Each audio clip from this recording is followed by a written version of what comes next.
औज़ुबिल्लाहिमिनश्शैतानिर्रजीम बिस्मिल्लाहिर्रहमानिर्रहीम। वेखण ते सुनन वाले साडे चैनल का नाम है वकास इन्फो। तो साड़ी अज की वीडियो का जो मौजू है ना वो तुहानू एक लाइव विखाना भी जिस टाइम बकरी हीट से आती है तो केड़े साइन शो करेंदी है। तो अगर बकरी वो आवाज़ा नहीं भी निकलेंदी तो वह के तरीकाकार जिस सू पता लग वैसी कि बकरी बोली हुई है।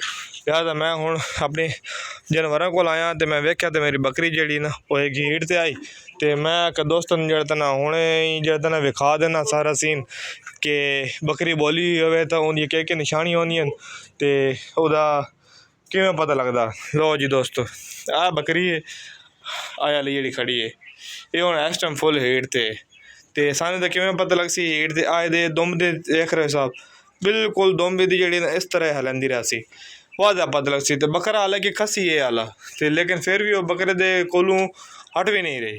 आ वेख रहे हो ये फुल यदि वाजा निशानी है बकरी दी हीट ते होवन दी। अच्छा अगर बकरा कोल नहीं भी होंदा बिलफर्ज फिर असा इनू ऐं करना इधे आ गई है असा ये सिर्फ इतने हथ लाना इस जगह ते इंज ही करना तुसी। आ वेख रहे हो के सूरत हाल हो रही ये एक वड्डी निशानी है बकरी दी हीट ते होवन दी। अगर बिलफर्ज अपनी दुम नहीं हिलांदी तो आ तुसी वेख लो ये सार ते कितनी सोजिश आ गई।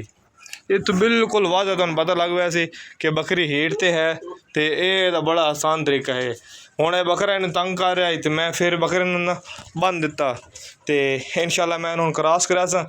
ये हीट तो सुबह की आई हुई है लेकिन मैं इन्होंने आख्या भी हीट जिस टाइम थोड़ी जी गुजर वैसी ना हीट थोड़ी छड़ी हो वैसी उस तो बाद मगरब तो बाद मैं इंशाल्लाह क्रॉस करा सा ताकि सारी रात ठंडी हो सी तो ठंडे मौसम के इंशाल्लाह बैसी दी हीट खत्म हो वैसी। तो एक छोटी जी वीडियो आई मालूमाती उम्मीद है तुम जेडे कोई छोटी बाटी गल दी नहीं समझ आती वो समझ आ गई हो सी। तो मिलते हैं अगली वीडियो के। अल्लाह हाफिज़।